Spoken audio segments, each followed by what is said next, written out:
ಇನ್ನು ಮುಂದೆ ನಿಮ್ಮ ನೆಚ್ಚಿನ ಧಾರಾವಾಹಿಗಳ ಫುಲ್ ಎಪಿಸೋಡ್ಗಳು ಸನ್ ನೆಕ್ಸ್ಟ್ ಆಪ್ನಲ್ಲಿ ಮಾತ್ರ. ನೀನು ಅಲ್ಲ, ನಿನ್ ತಾಯಿ ಹೇಳಿದ್ರು ನಂಬ್ತಾ ಇಲ್ವಲ್ಲ ನೀನು. ಅಯ್ಯೋ ರಾಮ, ಕಟ್ಕೊಂಡವಳ ಮಾತನ್ನು ಅಷ್ಟೊಂದು ನಂಬ್ತೀಯಾ? ಅಮ್ಮ, ನೀವೇನ್ ಬೇಕಾದ್ರೂ ಹೇಳಿ, ಬ್ಯಾಂಕ್ ಇಂದ ಬಂದಿರೋ ಲೆಟರ್ನ ಮೊದಲು ನನಗೆ ಕೊಡಿ ಅಂತ ಕೇಳ್ದೆ. ಬಿಡಣ್ಣ, ನೀನು ಏನಣ್ಣ ಅದಕ್ಕೆ ಮಾತನ್ನ ಕೇಳ್ಕೊಂಡು ಅಮ್ಮನ ಮೇಲೆ ಅನುಮಾನ ಪಡ್ತಿದ್ಯಲ್ಲ. ಇಷ್ಟೊತ್ತು ನನ್ಗೆ ಅನುಮಾನ ಇರ್ಲಿಲ್ಲ ಸುಕ್ಕು, ಈಗ ಅನುಮಾನ ಬರ್ತಾ ಇದೆ. ಹೇಳಿ ನಿಜ ಏನೋ ಅಂತ ಹೇಳ್ಬಿಡಿ. ಸಿದ್ದು, ಏನೋ ದೊಡ್ಡ ಮ್ಯಾಟ್ರ್ ಇದೆ, ಇಲ್ಲಾಂದ್ರೆ ಯಾಕೆ ಗಾಬರಿ ಆಗ್ತಿದ್ದಾರೆ? ಕೇಳಿದ ತಕ್ಷಣ ಲೆಟರ್ ಕೊಡ್ಬೋದಲ್ವಾ? ಅಮ್ಮ, ಕೊನೆ ಸಲ ಕೇಳ್ತಾ ಇದ್ದೀನಿ, ನಿಜ ಹೇಳಿ. ಏನ್ ಲೆಟರ್ ಅದು? ಹೇಳಿ ನಿಜಾನ, ಇಲ್ಲಾಂದ್ರೆ ನನಗೆ ಕೊಡಿ.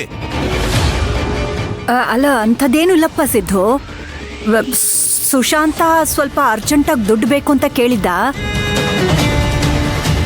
ನಿನಗೆ ಕೇಳಿದ್ರೆ ಎಲ್ಲಿ ಬೈದು ಬಿಡ್ತೀಯೋ ಅಂತ ಹೇಳಿ ನಿನಗೊಂದು ಮಾತು ಹೇಳ್ದೆ. ಒಂದು ಸೈನ್ ಮಾಡಿ ಬ್ಯಾಂಕಿಂದ ಸ್ವಲ್ಪ ದುಡ್ಡು ತಗೊಂಡೆ.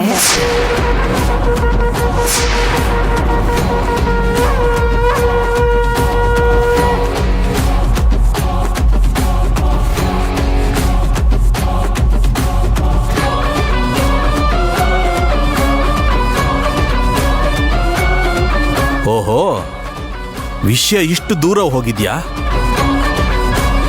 ಏನಮ್ಮ, ನಾನ್ ನಿಮ್ ಮಗ ಅಲ್ವಾ? ನನ್ನ ಮಾತು ನಿಮಗ್ ಮುಖ್ಯ ಅನ್ನಿಸ್ಲಿಲ್ವಾ? ಏನೋ ಸಿದ್ದು ಹೀಗ್ ಮಾತಾಡ್ತಿದ್ಯಾ?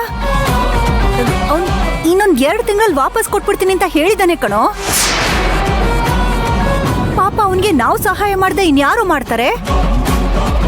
ಸಿದ್ದು, ಅಷ್ಟೆಲ್ಲ ಹೇಳದ್ಮೇಲೆ ಇಷ್ಟು ನಡೆದಿದೆ ಅಂದ್ಮೇಲೆ ಏನರ್ಥ? ಏನರ್ಥ ನೀವೇ ಹೇಳಿ. 1 ನಿಮಿಷ.